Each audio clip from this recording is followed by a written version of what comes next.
Hello, this is the Comedy Slab. I had to think for a moment. I've been working on other podcasts all week. Oh dear, I've been two-timing you. Three words anyway. It's a good start, isn't it? Start as you mean to go on, I always think. It's a big birthday today, isn't it? Well, a big sort of anniversary edition. Yeah. It's the big 80. This is episode 80 of, well, we don't know how many there are going to be. It could be the last one, the way I'm going. 79, the way things are going. Yeah, it could be, yeah. We'll realise with hindsight, last week's was the final nail in the coffin. Anyway, I'm Adrian Lacey, speaking to you from the southeast of England, the rolling hills, and just up the road from the White Cliffs of Dover. And in the sunny Midlands, well, actually, no, the sun's probably set by now. Set in about 1750. No, I didn't say that. In the Midlands, come in, please. Shane O'Connor is all well up north, like. I always think you make it sound like a wartime broadcast when you say, this is Adrian Lacey speaking to you from the south of England. 2LO calling. Oh, well, I like that. Maybe that's why I do it, subconsciously or otherwise. Just to the southeast of Croydon Aerodrome. Don't knock it. The building's still there for Croydon Airport. Is it? It's a sort of corporate head office of something or rather. Doesn't really look so aircrafty. Do you know, here's the thing, while we're going down that particular thing, and this is 2LO calling because we're going to London now, the LO of London. 2LO was a call sign, as you know, being a radio ham or a hammy radio presenter as well as a poddy presenter. There's an Art Deco building which now houses the wonderful National Audit Office, bless their cons. And it's in Victoria, it's the southwest one in London. But that used to be where you checked in, presumably your baggage and take your passport and all of that, for Croydon Airport. I don't quite understand why it had to be so many miles away, because it's, you know, it's 20 mile off. You see the pictures, don't you, as well, of them. And I actually did this at when we did a flight to the Grand Canyon, I seem to remember, a flight over the Grand Canyon, I should say. You see the pictures of them on the old scales weighing in their bags and standing on the scales themselves, and they used to weigh the passengers and everything. And yeah. Oh, mate, did you have to pay extra if you had, shall we say, a bit of a paunch? I guess so, yeah. I guess. Well, I don't know if you paid extra. I think it determined how many people could go on the flight then, didn't it, really? But yeah, how many people work at the National Audit Office? Have they ever counted? I couldn't possibly comment, but a friend of mine works in the same building for a different a different organisation. Yeah. But yeah, it's a good point. You know, who's going to police the police, and physician heal thyself? It's the same theme, really, isn't it? It's when they say they've got 65,000 people working in the building, you know they're making the numbers up somewhere along the line, don't you? Because they've only got 3 parking spaces. That's chief exec and second in command.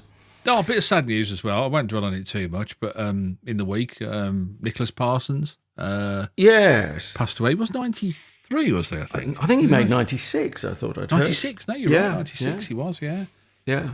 I was just struck by, you know, when you look back at people's careers, and I knew he'd done Sale of the Century and all that sort of stuff, but how varied his career was. I mean, he'd, you know, even to the putting the stockings on and doing the narrator in Rocky Horror, and you know, he'd had a film career, a TV career as an actor. Yeah. Well, in fact, I think I worked on Kiddies drama with him. It's all a bit hazy because it's quite a few years ago, but we were both very drunk at the time. I can't remember. Now, look, you mentioned Sale of the Century. I'm going to be very diplomatic because one doesn't want to be unkind when someone's just passed away and they have no right of reply, sadly. But he was quite touchy about people in interviews raising Sale of the Century. And was he? Yeah. Such that a friend of mine who worked in a different part, well, not quite the Midlands, Shropshire, at the Beeb, he binned an interview because it all went wrong at the point at which he asked him about Sale of the Century. Oh, wow. Because, I mean, no one doubted that he was a very intelligent guy. Wasn't he a classicist? He also set quiz questions. That's a lesser-known thing about him. I don't know if he was a classicist. I thought he'd talk to anybody. It didn't matter whether they were working class or upper class or middle class. I don't think he was frightened of any particular class. He doesn't get it, does he, dear listener? But yeah, it all went a bit sour. And actually, I'd heard, and this is unfortunate, but so I'll just stop talking about it very quickly. But I heard an interview. I was listening as it was going out, where it went very sour with him. I can't exactly remember. Can't say hand on heart it was the same issue. I had a feeling it was, and I just think it's part of your career. And as my mate Radio Shropshire said, look, if he hadn't done Sale of the Century, you and I probably wouldn't be talking about him. Oh, I don't know. Well, you can't know, can you? But it arguably led to other things. I think that's a bit disingenuous. But all I can say is that, because I was going to say, are you sure that was the case? Because a lot of the time people do this. I remember somebody did this to me with Martin Shaw, who I've got a very soft spot for. I think he's a fabulous actor, not least the fact that he was born and brought up about a quarter of a mile from where I was born and brought up. He went to the same school as my brother-in-law, Great Bar Comp. And so we got a lot in common, and I was doing a pre-record with him, and his PR people had said, don't mention the professionals. He's really touchy about the professionals. He doesn't like people talking about the professionals because he doesn't think he was very good, and he hates. So don't mention, whatever you do, don't mention the professionals. And I'd kind of thought, well, that's how I knew about him as an actor, kind of thing, before Judge John Deed and all that sort of stuff. And so I said to him off air before we recorded, I said, I'm really sad to hear that you don't want to talk about the professionals. And he went, who told you that? And I said, they said, the PR people said to me, don't talk. He said, no, I'm fine. I'm more than happy to talk about the professionals. It's fine. So yeah, they are a breed apart sometimes. All this laid it on thick with the trowel, and we got on like a house on fire. We had a fabulous interview. It was brilliant, and we talked about the professionals, and really weird, isn't it? That is weird. I can't. Have you got any theory as to why they might have got that so wrong? Well, very often, and I've heard this happen before with radio interviews, is that people can take a dislike to you within the first 2 or 3 minutes by something you said or the way that you said it. I had it happen to me with Rick Parfitt. I kind of got off. I asked a stupid question or something as a first question, and we got off to a really bad start, and it was a real effort to try and pull it back because I could feel that he just hated me. And I think very often that happens, and people will misconstrue, it was the question rather than me. Yeah. Do you know what I mean? I had that once with someone from a classic 60s soul group, and I couldn't work out what I'd said. Actually, that one was different. It wasn't getting off on the wrong foot at the beginning. It was just halfway through, and I tried to replay it in my head, and I must have replayed it as a pre-record, thank goodness. But I could not work out what he'd even taken offence to. But It took a whole lot, it's like you're describing with Mr. Parfitt, a whole lot of overcompensatory niceness to pull it back. And you think you cannot let it slip away because you don't want to end up not being able to broadcast something, or if you were live, you don't want the embarrassment. Because it's horrible, isn't it? Because those kind of interviews are all about the interaction, they're all about the personality, they're all about, even on the face of it, just getting on. They're all about that. They're all about that kind of, having a nice little chat and a bit of banter. You're not doing an in-depth political interview or anything of that nature, and you kind of think, if I've lost that, you've lost the essence of it. Nothing left. But yeah, it's so I don't know. So sometimes, and so perhaps the less aware amongst us will think, it was the question. It was because I asked the question, and that's why they got all upset. And you think, well, in reality, it wasn't. And so maybe that had happened with Martin Shaw earlier. Is that somebody who he thought was a real twonk had asked him about the professionals? And the other thing is as well, if you're asked about the professionals once, it's fine. But if you're doing 20 interviews that day, and everybody thinks they're asking you for the first time, and hey, Martin, what about the professionals? And you think, oh God, I've got to go through this again. So that's quite wearing as well, isn't it? So I don't know. Yeah. I don't know. Yeah. Anyway, no, hats off to Nicholas Parsons for working into his 90s. I really respect that. I don't so much. I think there is a time to know when you should go, personally. I think... Now we've swapped roles. I'm being good cop. Oh yeah, I think no, I do. I've always thought this. I just think let a youngster, after if you're still working after 70, there's something wrong, isn't there? Really, unless I didn't like the way you in phrased showbiz. that. I mean, Right. Well, I don't know. That's a bit arbitrary, and 70 is the new 60 or 50, arguably. it's like Brucey. I love Brucey. I love Brucey to death. I mean, Brucey was my, again Saturday night. He was my Anton Deck. Saturday night TV and him and many others, but you kind of couldn't help feeling just go now, go and enjoy your life, go and relax, but they can't because that's why Michael Barrymore's trying to make a comeback now, and he's what 74 is he or something, and Really? he's talking about my career, and I think, mate, you shouldn't have a career now. That's it. It's gone. It's finished. That's it. Just let it go. Let it lie. He's trying to be on Skating on Ice program, whatever it is, on ITV the other day, and fell over and broke his arm and couldn't take part. And Oh gosh, you just I think, I'll be skating in my yeah, 70s. it's just like what you do anything just to be back on the TV. And that I think that's the thing is that in show business, it underlines a uncomfortable vanity in it all, doesn't it? And narcissism, I think. Well, you could say the industry attracts such folks. True. But I wouldn't tar us with that brush, obviously. So let's move swiftly on before anyone makes that connection. What is the Comedy Slab? If you're new to this show, well, we just put a different comedy, be it TV, radio, podcast, on to the notional virtual slab of comedy. And we get out a scalpel and we make one or two incisions and see if we can see what makes it tick, if indeed it is still ticking. And this week I thought, rather overdue, since we are on episode 80 of the Comedy Slab, to not have already reviewed Peep Show, or an edition of Peep Show. It's a Channel 4 show, still available on All 4 or channel4.com. And did we decide it was 9 series in all? I did have it in front of me. Yes, yeah, 9 series, yeah. Amazing. Hats off. The longest running sitcom in terms of numbers of shows, numbers of series as well, probably, on Channel 4, which has been going since 1982. So that's quite a stat. And it's an achievement for any sitcom, isn't it? I'd struggle to think of... Huge, isn't it? Yeah. In fact, well, I'm slightly... uncomfortable with the term sitcom, which I tend to associate, being old-fashioned, with having a studio audience. But we every now and again we sort of mull over this point. Anyway, Series 5, Episode 4, Jeremy's Mum. Is there anything you want to say in your defence before we proceed? I'm not allowed to ask what you thought of it just yet, but then I have to ask... What is it? You have to ask me what I thought of it. No, I have to second guess what you thought of it. You have to tell me what I thought of it.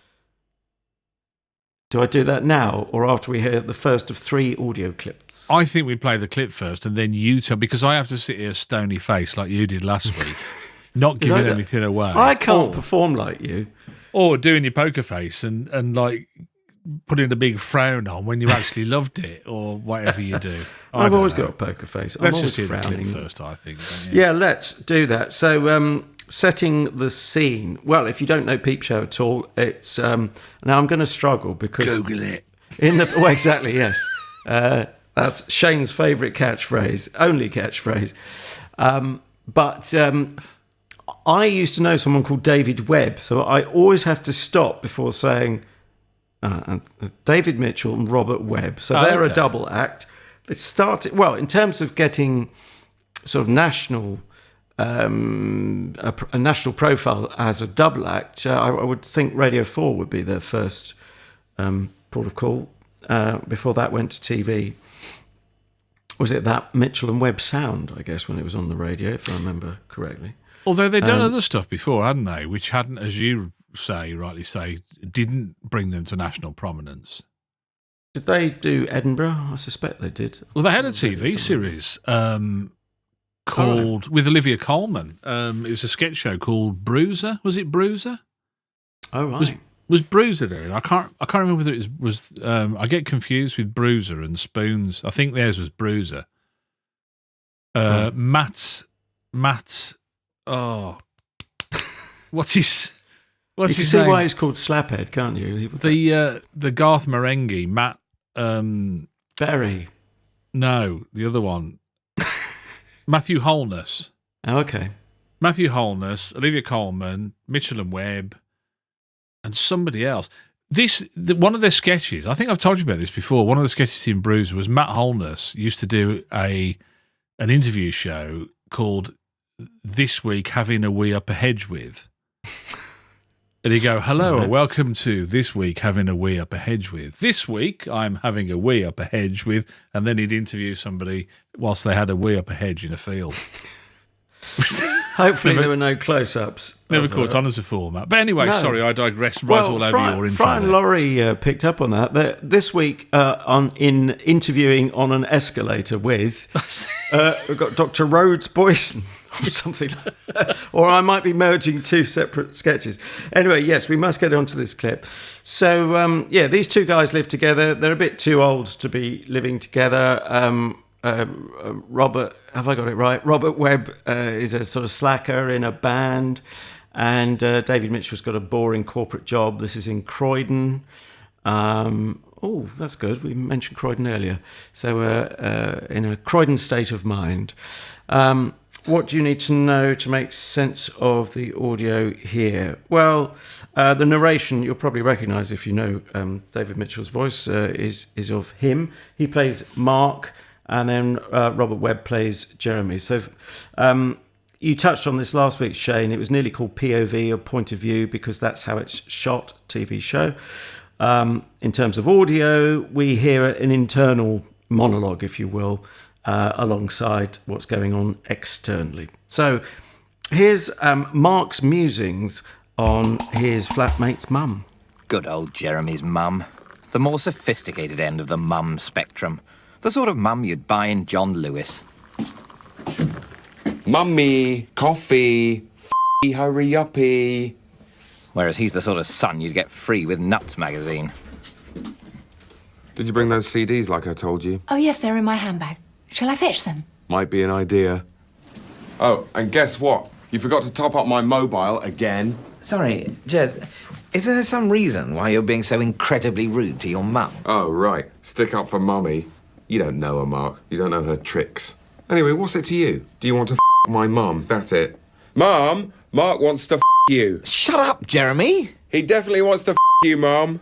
Stop showing off to Mark, Jeremy. Me? I'm not the one dressed like a prosy. Oh, please, Jez, this level of conflict may be usual for you, but it's not healthy. I'm going to have a heart attack. Oh, and I suppose your relationship with your mum is healthy, is it? Sitting in silence, watching Taggart, 30 years of mutual resentment eating away at you. We like Taggart. Even the new ones. I don't know what I should say now because I'm supposed to be stony faced and all. I'm meant to say something. Yeah, stoically enigmatic. And yes, I just heard you laugh during that. But actually, I think you gave it away last week, didn't you? Or you have given it away on a former show. And I would have had you down as a Peep Show fan. I think it's easy to say now. So. Peep Show, neat show might be a headline. Yes, yeah. Oh, what a peeper. Party peeper. Party peeper, yeah. Yeah, big fan. I mean, I'm a big fan of the two of them anyway, so they're off to a winner, aren't they? I can't remember which came first, the chicken or the egg. Which was first in the timeline? Was it Peep Show or that Mitchell and Webb sound? Or I think the radio show was first. But yeah, I haven't got it in front of me, so people might be shouting at their pod-playing devices. Right. But I think radio show first, and then picked up by TV as a sketch show, that Mitchell and Webb look, or that it transferred from, was it Channel 4 and then transferred to BBC? I know the BBC TV picked it up after a commercial broadcaster. They seem to. I'd said to you I'd read David Mitchell's autobiography.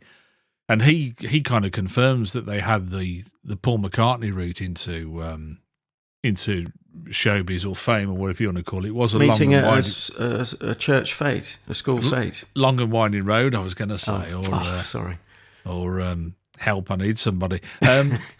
So true. Yeah, it's quite interesting that they did this and they were at university with Matt Holness, and he was saying how quite jealous he was that Matt Holness won the Perrier Award. Right. And he said, it's stupid because you'd rather a friend won it than somebody you don't know. He said, but even so, it still hurts because you want to be the one that's got a successful career. But I mean, they've certainly made up for it since, haven't they? Really? But yeah, huge fan. And I'm guessing you're a huge fan of the show as well. Have you seen all of it? Because I know you're a bit of a dipper, aren't you? You're a chicken dipper, aren't you? I'm a complete dipper, but no, to my shame, I've seen very little of it, which is why I wanted to give myself the excuse and indeed the discipline to force myself to sit down and see it. I make it sound like hard work. Of course, it wouldn't be, but I don't know. Because I'm a dipper on other shows, I never think to necessarily come back to this one because I don't know.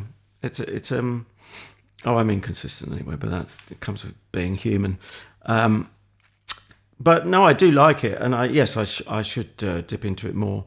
And it's bankable in the sense it's completely dependable. If you just wanted something that you knew was going to make you laugh, it obviously tickles the spot for us. Won't necessarily do that for our listeners, but I'd be quite optimistic with quite a few of them. It's got a number of things going on which are very clever, I think. I mean, and it's interesting, like the POV shooting of it is almost, it's not a gimmick, is it? It could easily be a gimmick, couldn't it? It could easily be the whole raison d'etre, as it were. But I don't think it is. I think it's almost like an aside now, the way it's filmed, because you've got all these lovely mechanisms going on. You've got Mark, who is like kind of anally retentive. Jeremy is like super feckless. And it's almost like Mark is Jeremy's parent, isn't he? Or he's kind of like his mum and dad all rolled into one, and he has to look after him. Jeremy always ruins Mark's situation, always ruins Jeremy's life on a small scale day to day. You've got all these kind of things going on just with the two of them, which I think is so, Jeremy's always trying to drag Mark into being more dangerous and risque and try drugs and do this and sleep with her and do that. And, maybe you're gay. And, right through the ninth series, he just he completely messes with his life. And I just think there's just wonderful mechanisms going on there with just the two of them before you even start anything else. But it's tempting to think, I mean, there's virtually no forgivable characters, really. I mean, I quite like Jeremy's mum. I mean, she does look like she has been bought at some classy establishment like John Lewis, as Mark says. And it is, of course, the wonderful Tessa Wyatt. Oh, no. Previously, Mrs. Tony Blackburn. For people of a certain age will remember that. And previously, Mrs. Richard O'Sullivan as well, if you remember. No, I didn't remember that. Robin's Nest. They were married for about 6 or 7 years, I think. Golly gosh. But so how long was she with Tony Blackburn then? I don't know. Not about 10 years, was it? Something like that. I think it was kind of quite fleeting, but today's standard, it's probably not at all, is it? No, really? that's a lifetime. But yeah. And it's interesting, you said something a couple of weeks ago about supporting cast being quite one-dimensional and quite almost like, cardboard cutout. And I think that they managed to draw all of their characters very well, don't you think? They do. I have to say, are we going to hear him on this occasion? I don't know that we are. I've completely forgot. I only did it a couple of hours ago, the clips. But I absolutely love Super Hands. Matt King, yeah. Yeah. And I've just found out, as we speak, it's his birthday today. And also, I'm not, and he was born in my hometown of Watford. So big up the Matt King Massive. Awesome. I fancy doing it on his birthday. That's pretty cool. Anyway, and cool. Here he is. Let's get the cake out. Came round for tea and he'll be home at 9. That's a callback from last week. It doesn't really work. But, I mean, have you seen him in other things, Matt King? I have, and I was just trying to wrap my brains as to what I've seen him in. But I thought I'd seen him in Level 42, but that's Mark King. That's Mark King, yeah. He was in something like Zapped or something where you kind of think, oh yeah, I just realised who that is, sort of thing. He's quite a versatile actor. You don't go, oh, here comes Super Hands. But with a face like that, doesn't he have to tend to play the darker characters, or no, I don't is it think all so. makeup, love? No, I think he played a really nice guy in something. I can't. I feel really bad now. I should have looked him up before we started, because I'm a big fan of his work. I can't remember any of it. That's how much of a fan I am. That's rubbish, isn't it? Really. Well, fortunately for you, I'm scrolling down looking at his filmography. You got the scrolls again? No, I've got the scrolls. I'll just sit on one cheek, I think. Dead Sea or ancient? Very ancient. He was in one of the comedy labs. We've commented on what a wonderful name that is before. That was FM, which passed me by. Oh, that was with the Irish guy from the IT crowd, wasn't it? Oh, right, your mate. God, I'm terrible with names. I'm going to have to... We're both terrible. I think it's Shane, isn't it? Yeah. I'm going to have to stop mentioning who people were with or remember their name, one or the other. But when your son's a bit older, I think you'll need him sort of by you to prompt you. Yeah. He'll have his own separate screen looking up the names. Yeah. I need a PA. Mark King was in Made in Dagenham. Matt King. See, I've already gone. I told you, I'm just proving I'm bad with names. Yeah, IT Crowd, he played Raymond Peterfellow, not Stringfellow, Peter Stringfellow. Oh, right. Now, Peep Show, I would have thought he was in, it says all 36 episodes he's in, so he's got to have been in a bit of every series, hasn't he, if not all. A TV movie called White City.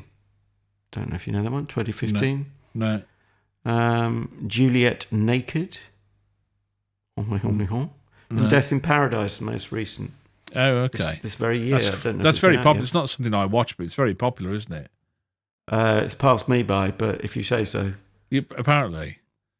Everybody that I know, both of them say that he's hugely... include your wife. Hugely popular, yeah. Right.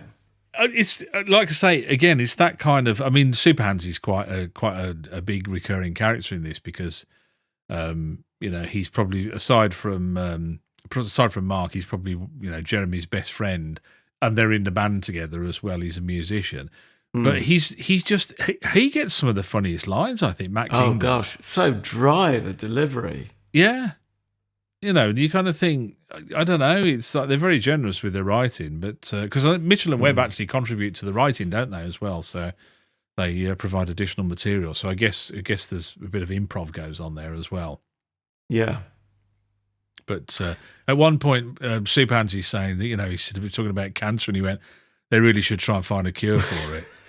And he said, Mark said, I think they are trying quite hard. He said, well, they should pull their finger out and get it sorted. You just click your fingers and it happens. Yeah, or you got this idea that they're kind of just like, not getting into work till 11 and having a bit of a go at it and not really bothering that they should pull their finger out. That's his worldview, which I quite liked. Well, the reason he's talking about that is that Jeremy's great aunt has died, and lest we think that he's really cut up, the first time we see him in this episode, he's sort of dancing around singing and virtually, as it were, dancing on her grave. So he's not exactly being oversensitive towards his great aunt Gwen's passing, but he's thinking more in monetary terms, isn't he, really? Yeah.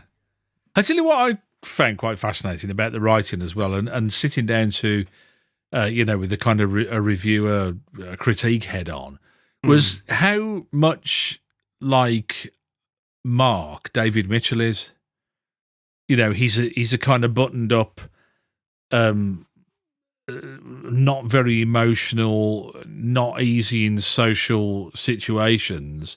He's that. It's quite interesting. That you kind of wonder whether he helped inform the character. Well, I wonder, because the thing is, he looks a bit, not to be unpleasant, he looks a bit nerdy, does he not? Yeah. It couldn't have been the other way round on TV. You would get away with it on the radio. But I did actually see them when they were shooting the that Mitchell and Webb look at the Beeb. They were in reception one day when I was still working at TV Centre, and it often happens. I was only thinking this afternoon, because of course he wasn't in character, he just looks that little bit different. It's quite subtle in a way, but you can tell he's not that person. But I do think it's looks that that I don't know whether it started that way, but certainly it had to go a bit down that direction just by virtue of it being a visual medium. Right. I think he is. I get the impression he is a lot of that person. I don't know. Like I say, having read his autobiography, and I know that's no measure to see what else he does on TV. But when he's on things like, I've seen clips of Would I Lie to You? You know, I'm not a big fan of panel shows anyway, but I know he's on that, and I know that the whole premise of that, because he talks about it in his book, the whole premise of that is that he's the buttoned up posh one, and that Lee Mack is the northern, keeps his whippet in the house, working class one. You know, and I know again that's a kind of, you know, a deliberate typecast, but I still do get the impression from the things that he says about his upbringing. He had a private education. You know, he was saying about one of the things he likes is an order to his life. He wants to know who's in charge of who's in charge of who's in charge of who.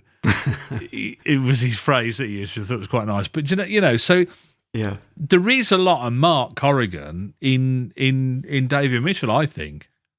Well, it wouldn't surprise me. I'm only talking, you know, literally a fairly brief look at him out of character. I just remember him being on a phone, and crazy though it sounds to say it, but I couldn't think even of having seen him on the phone on the TV. There must be scenes where he's on the phone, but even that just looked, oh right, he's his own man, he's a professional, he's not so buttoned up that he comes across on the telly. But no, I'm not arguing against your point, and very often the most successful characterizations are when they're not a million miles away from how people naturally are. We must get on our second audio clip. Here we meet Martin, who is Jackie. That's, if you'll recall, played by Tessa Wyatt, is Jeremy's mother. Martin is, I think he might actually be notionally retired now, but he's certainly military man or ex-military man, you know, crusty, stiff upper lip type, and the tweed jacket and all that. Yeah, and frightfully posh. And he is played by Tom Chadbourne. Am I pronouncing that correctly? A beautiful voice. And anyway, so Jackie and Martin are going out lovely to dinner. Legs as well. Sorry. Each to their own, darling. Each to their own. They're going to dinner with Mark, and Mark is sort of being roped into ghostwrite his memoirs, and also there's other business to talk about. So let's join Martin, Jackie, and Mark at the dinner table. This is great. Why was I anxious? I'm in my element. Older people are still people. They're just people who think when they open a new window on the computer, the previous window has disappeared for good. Jonathan Dimbleby was talking about offset mortgages on some Radio 4 programme yesterday. I always think that there's probably a third Dimbleby brother who they keep locked away in an attic. Gummo Dimbleby. Yes! No one else I know would have found that funny, but I was right to think it was amusing. You're a very witty chap, Mark, which is sort of the reason I asked you tonight. I want to look into writing a memoir about my time in the Scots. A small publisher's interested. I'm looking at possible collaborators. Would you be interested? I would literally stab a baby to do it. Yes, Martin, I think I would. Good. Well, we must keep chatting before Jackie and I jet off to Corfu. Great. Now, can we talk about Jeremy and this whole inheritance situation? I don't know what to do, Mark. Would the money be good for Jeremy? Good for Jeremy? Yes. Would it be good for him? What an interesting question. Which way will Caesar Corrigan's thumb point? This is a fantastic evening. I've become a military historian, and Jeremy's future happiness rests in my hands. And I've got a tiramisu. This is f***ing amazing. Life doesn't get any better, does it, when the dessert arrives as well? We forgot to mention earlier that we were talking about how cut up they were, or how cut up Jeremy was. I think it was Jeremy refers to it as the Dead Gwen bonanza. which I just love. You can tell how upset he is, yeah. Yeah, he's really cut up about the whole thing. It's you know, the other thing as well, I was saying about how the point of view camera work could be a distraction, could be a gimmick, could provide with a problem. And I do wonder whether at some point they went, oh, so you're going to have the internal dialogue going as well? Because everybody, I'm not sure, not everyone's got it, just Mark and Jeremy. I think it's that, just don't them. Yeah. And you kind of think whether there would be a resistance to saying, oh, actually, it's going to be a bit busy with all that kind of going on. But again, I mean, do you think it works, that whole thing, the internal dialogue? Oh, absolutely. I mean, I think that's key to it. But I tend to think, I'm inclined to think that even if they shot it conventionally, so they didn't have the cameras on their heads, because I've seen a documentary about the making of, and they do literally, or certainly in the early series, I assume they just the first series it was. Was it? Right, okay. And maybe it made they it just somewhat got too big unwatchable. for it. It was, sorry. Yep. I wondered if, I thought, well, maybe once they got famous, that they didn't want to be strapping cameras on their heads and they should get an underling to do it. But that might be wide of the mark. It was more of it's quite difficult to watch. It's too jerky, you know, they kind of, right.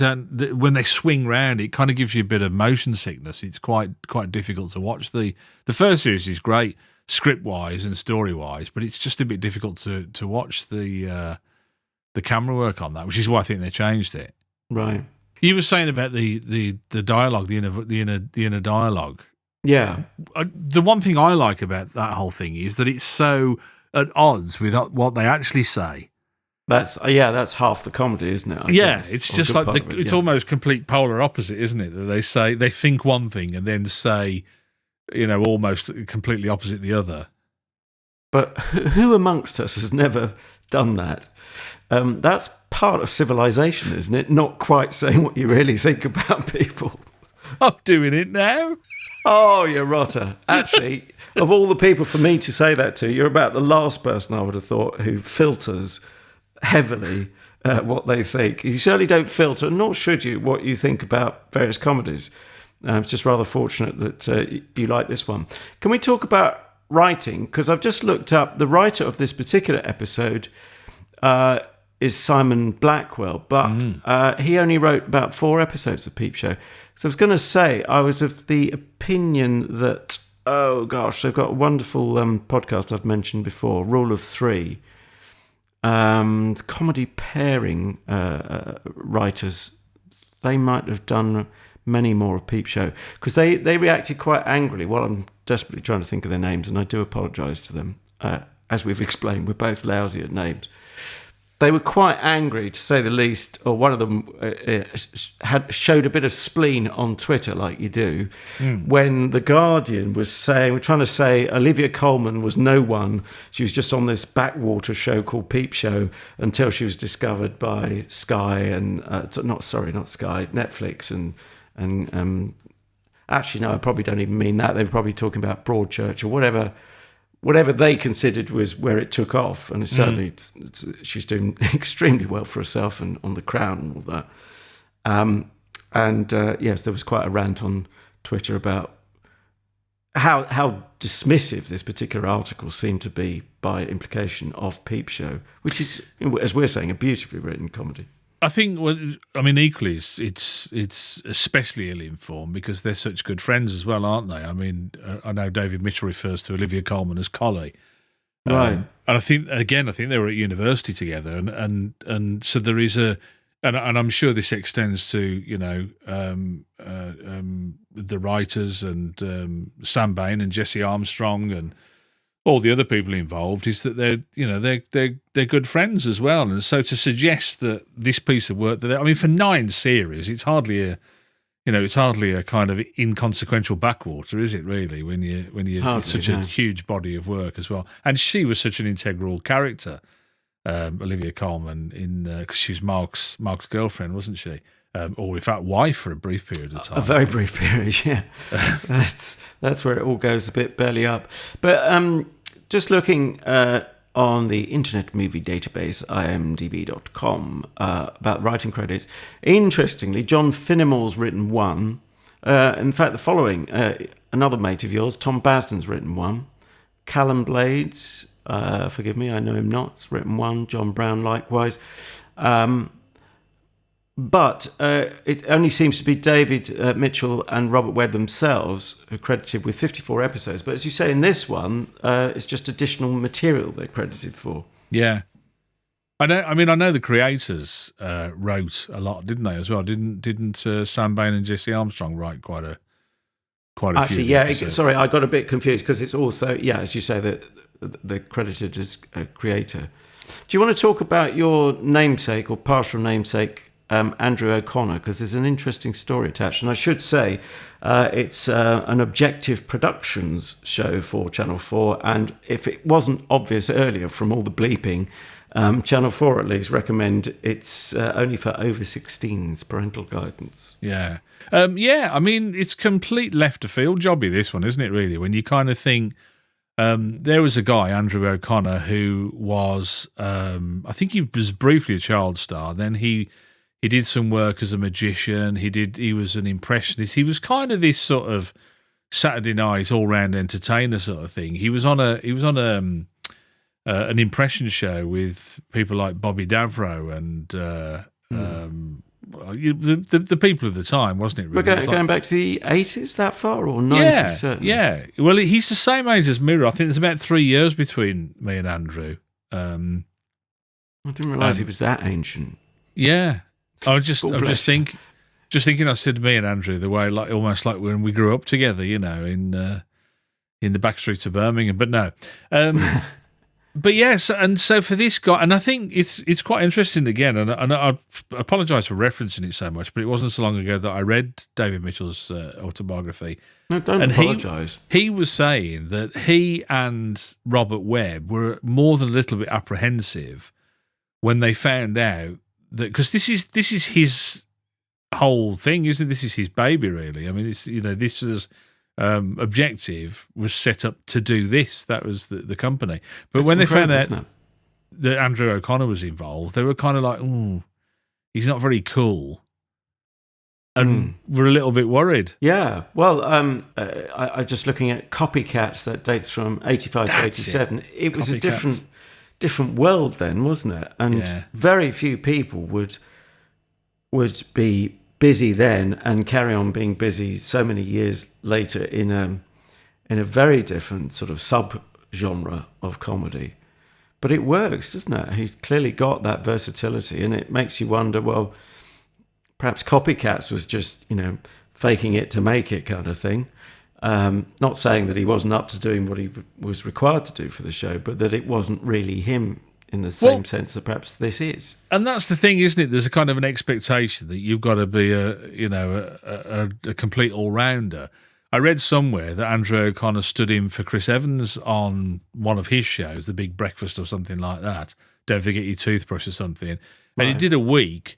And I don't know whether it went badly or not, or that's what informed his decision. But he was reported to have hated live television and never had an urge to go back to it again. So this idea that you can kind of do, you know, anything, and it doesn't matter what the genre is or the vehicle or the substrata of TV or entertainment, you should just take to it because you're an entertainer. It doesn't work, does it? Really, that kind of thing. No.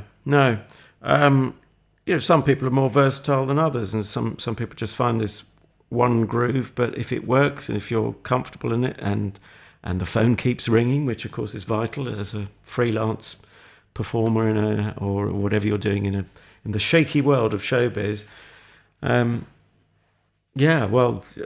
People have to find their own niches that work, don't they? But it's still, I have to pinch myself that it's the same guy on Copycats as behind Objective Productions on this. But good on Messrs. Mitchell and Webb to take the call. They could so easily have throttled it at birth, couldn't they? Thinking, Yeah. well, we're not going to touch that with a barge pole. Yeah. I mean, presumably they saw enough of it to have the vision as you know, to what it would end up like, or certainly what it would start out like. Because I mean, I think it's one of those unusual comedies, in as much as if you watch series one and you look at the writing, apart from the technical side of it, which it took them a series to get hold of and tame, it came out of the traps running. I mean, there was no and to, like we said before, for 9 series to keep on running at that pace, some going, isn't it? Really. It is. Hats off to them. As I say, I can't think of too many shows that have done that. I mean, in terms of numbers of series, you'd be looking at Last of the Summer Wine, but it's not a not particularly long list to get to 9 series or thereabouts. But part of the trick, just because we get a little bit analytical because of what we do for the Comedy Slab, you notice little plot twists, and something that my clips haven't really touched on so far, but this is me easing us into our third and final clip. There's a subplot about a gun. I mean, it's quite bizarre because this was left by great Aunt Gwen, who you may just recall has died. This is obviously Jeremy's great aunt, who's just passed on over to the other side. I mean, it's just the unlikeliness of that, but it does have create a rich seam of a subplot that some shows, I think, that weren't as well written. I mean, that would be the central thing going on. Yeah. But because it's well written, it's just one of a number of things that are working well. And then it manages to tie in because, of course, you'll recall Martin's a military man, so he's going to take an interest if, as happens here, he should chance across Gunny, as they rather affectionately call it. That just shows you how relaxed they are about the whole thing, aren't they? No, and they bizarre. immediately all start to take to using the name, don't they? Even Soup Hands calls it Gunny, and you said I could borrow Gunny, and it's just like that. But that's what. Again, the writing fits the characters perfectly, doesn't it? There's never any point where you think, "Oh, they wouldn't say that. They wouldn't say that in that way." You are completely immersed because of the reality of the writing for the characters, I think. Gunny. Well, thank you, darling. Judge for yourself, dear listener. As we hear the third and final clip, we find Martin and. Oh gosh, I've dried. All I can think is Tessa Wyatt. Jackie, thank you, darling. So they are they in? They're ready to go to Corfu. They're just about to jet off, so they're sort of packing and all of that. It's a hotel room, isn't it? They're staying in a hotel, thought. Yeah, aren't they? So it's ready to jet off to Corfu. Yeah. That's it. Yeah. Okay, so let's see what transpires as there's a sort of meeting of the family with a bit of Mark bolted on as well. I'm going to check out now. Pay up. Save us some time. I'll finish up here. It's been lovely seeing you, Pumpkin. Shut up, Mum. I'm sorry about this boring money business. No, it's fine, Mum, really. Suban says the band's been getting a lot of interest, and I might write a porn film with a proper story and everything, so a lot of good opportunities. This is a nice room. Mind if I have a look? Sure. He seems a lot less, doesn't he, Mark? Yes. I might just go and have a look round too. What's going on? Why is Gunny here? If they can't get to Corfu, Mark, they can't spend my money. That's physics. Jez, mate, a gun at an airport? No, give me Gunny. No, Mark. I'm not going to let them run off with my money. That's why Gunny's going on a little holiday. Wait, I've only packed my bloody wallet. That's a gun. Give me Gunny, Jeremy. Oh, off, Mark. You're not Taggart. You're aiming the gun at me. You can just shoot me, Jeremy. I'm not aiming it at you. I was just stretching my arm. He's abducting Gunny. You're not Taggart. And it's those throwaway lines that I love all the way through. There was one a bit earlier on where they catch up with Soup Hands in the pub, and he's leaning up the bar, and he says, I don't know if he says to Mark or Jeremy, he says, I think it's Jeremy, and he said, "Hey, Jez," he said, "is the bottom half of me on fire?" It's You just do wonder, yes, because that's a callback to him using substances to get through a previous funeral. yeah. But never at any point do you think, oh, that is so far fetched, that's ridiculous, because he just fits the character like a glove, doesn't it? And and again, you know, the like the throwaway lines that that they get. I think Mark says to the daughter, who we haven't touched on much, have we? Oh gosh, no. Although He's got another yes, Mark subplot. touched on her quite a bit. But Well, yes, she that's touched another on Mark, subplot. didn't she? Yes, indeed. We were talking about role reversal. Was it last week in the Slab last week? Oh yeah. Well, we don't want to ruin every subplot for you, dear listener. But yes, there's an But there is interesting another twist. role reversal subplot going on, isn't there? That's quite yeah. interesting.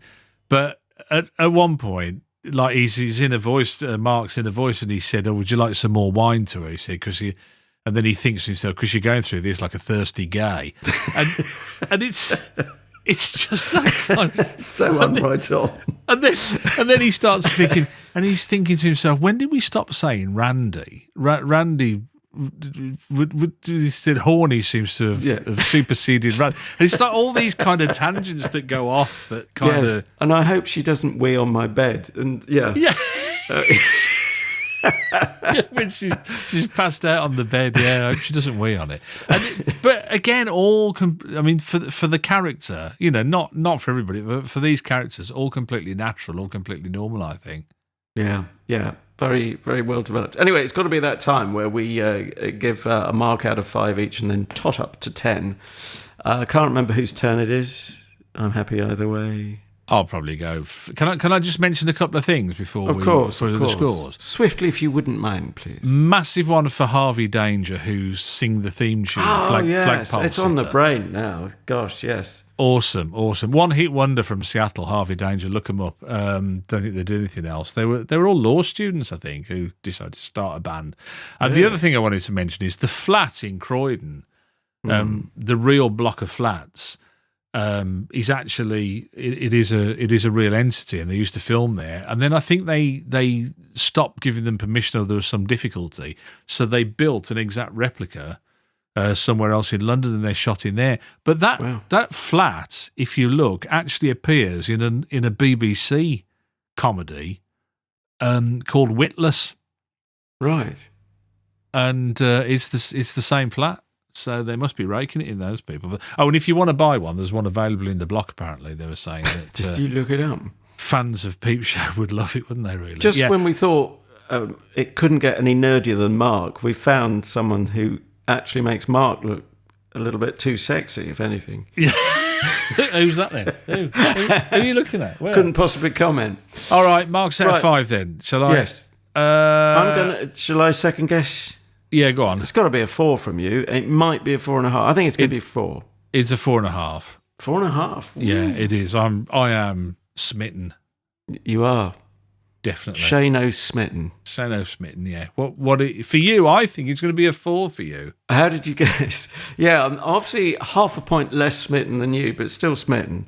And who knows, if I ever got round to watching more and was better with my time management skills to concentrate on that, because that really is how you should waste time rather than wasting time how I do, which I don't even know how it happens. It may well creep up to 4.5, but fabulous show. I don't often give 4 out of 5, so by Lacey standards, that's pretty damn good. Huge thumbs up. It's an exception, isn't it? It is an exception. All right, do you want your homework for next week then, young man, as Brian Clough used to say? Young man, yes. I am eagerly waiting with an analogue pen hovering over analogue paper. All right, if I said to you, set in a radio, first of all, radio, set in a Scottish corner shop. Oh, yes. I can hear the rhythmic You want it, you bought it, you broke it, you bought it. Yeah, it's got a Scottish Asian guy. Can't. Handbag, bags, mags, and fags. Fags, mags, and bags. Not necessarily in that order. Or even the right things. You got the right words. I nearly said glad rags and handbags, but that's the theme tune to The Office, no less, amongst other things. It is the Sanjeev Kohli and Donald McCleary comedy Fags, Mags and Bags, set in a Scottish Asian corner shop. They just hit Series 8, and I thought, well, why not? Let's sample some of the latest stuff that they do. Series 8, I think it's episode 4, Series 8. It's the episode called Lady Chase.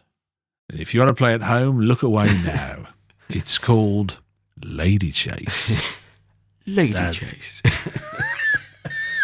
Lovely. I saw it on the laser scoreboard. Fantastic. Samantha's holding up. Yeah, I bet she is. Yes. That should be on BBC Sounds. It is. That's good. For some time to come, we hope. We'll see. For about a year, they reckon, it says here. Lovely. Oh, right. Well, even I might manage to listen to it in that window. So the clock's ticking, people. And if you're outside the UK, there may be alternative methods, bbc.com, blah, blah, blah, blah, blah.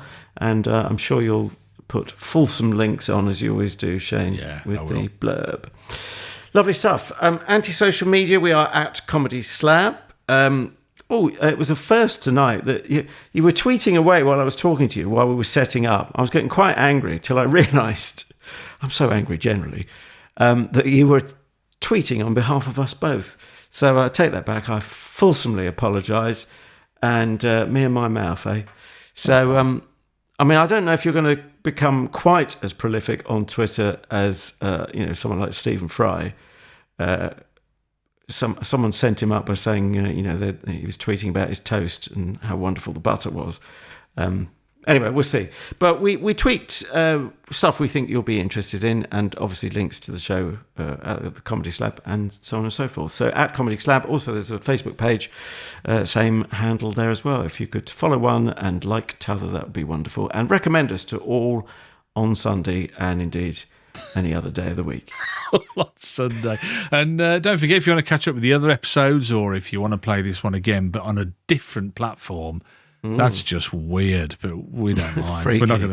We're not gonna hold it against you, you strange person. You carry on, enjoy yourself, fill your boots. You can join us on Spreaker and iHeart Radio and Spotify and YouTube and Apple Podcasts. In fact, if there's anywhere that you get your podcast from, we're not there. We'd like to know, so do drop us a line and tell us that. But in most places, you should be able to grab hold of us. Fantastic stuff. Have a wondrous week, or however long it is till you next listen to us. Make it less than a week. I'm about to strap a camera onto my head and talk to myself in a very bitter fashion. No change there. And I'm about to check whether the bottom half of me is on fire. I can tell you now. Oh my God, it is! It is! Whoa! Call 999.